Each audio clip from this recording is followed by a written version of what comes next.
that the Republicans are going to be the ones to save women, the same Republicans that have been, say, for women's reproductive acts, or the same Republicans that have stood for the Equal Rights Act, which would hopefully get women to equal pay, or the same Republicans that just this Congress voted for the SAVE Act, which we know would disenfranchise women from even being able to vote. But let me tell you, they are our saviors, and so I am so happy to be here today, because otherwise I would not have an idea that I had a savior in the Republicans. So let's also talk about the fact that it's only been 100 days, 100 long, terrible days for anybody that absolutely believes in reality, because what we know is that they have terminated staff responsible for enforcing federal protections against sex-based discrimination. Sounds like that's pro-women. Or they've cut funding for domestic violence survivor services. Sounds pro-woman to me. Or they've prohibited funding for research affecting women's health. That definitely sounds pro-women to me.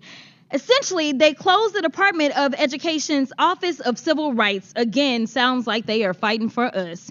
And instead of providing oversight over these actions, congressional Republicans have been working to execute one of the most aggressive anti-women legislative agendas in history. And yet they're here today trying to convince the American people that discriminating against trans people is somehow the only way to protect women. This hearing has nothing to do with improving government efficiency. It's another attempt by Republicans to distract from their demonic and disastrous policies that are making it more difficult for Americans to make ends meet. So, Ms. Goss-Graves, I want to play a game. It's called Trump or Trans. You ready?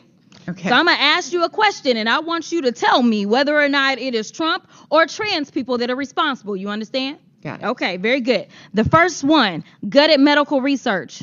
Trump. Kidnapping Americans and sending them to foreign countries, a.k.a. deporting them. Trump. Driving us into a recession. Trump. Increasing the cost of everything. Trump. Waging an idiotic tariff war. Trump. Harming farmers. Trump. Ignoring the Constitution. Trump. Proposing to take away Social Security. Trump. Cutting health care.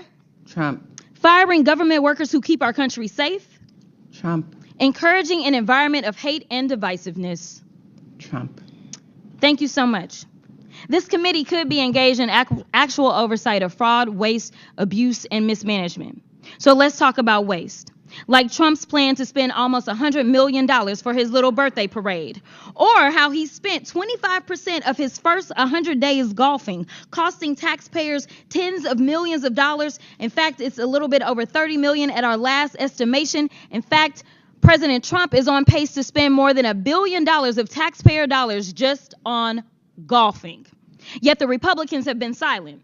So they must think spending taxpayer dollars on the president's golfing trips is more important than providing health care to their constituents. And when I talk about constituents, we're going to talk about the ones on this committee. So if we look at Texas 26, 39,000 children look to potentially lose their Medicaid with the cuts that they are about to vote on for reconciliation. 88,000 in Georgia 3, 68,000 in Missouri 7, 79,000 in Tennessee 2, 86,000 in South Carolina 4, 50,000 in Texas 04, 85,000 in Texas 27, and in Georgia 14, 111,000. And if you add that up just on this committee, we have 606,000 kids that are relying on us to do right by them. And instead, we playing these crazy games because we worried about 10 trans folk that are in sports right now in college.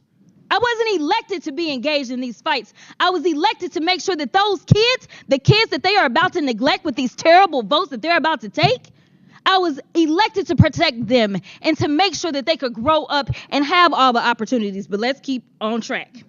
Now, when we look at how much they are spending on, let's look at fraud. We could investigate whether the White House and the members of this subcommittee engaged in insider trading and market manipulation. Maybe it's a coincidence that the chairwoman brought hundreds of thousands of dollars worth of stock the day before Trump announced a 90-day pause on tariffs. But I guess we'll never know.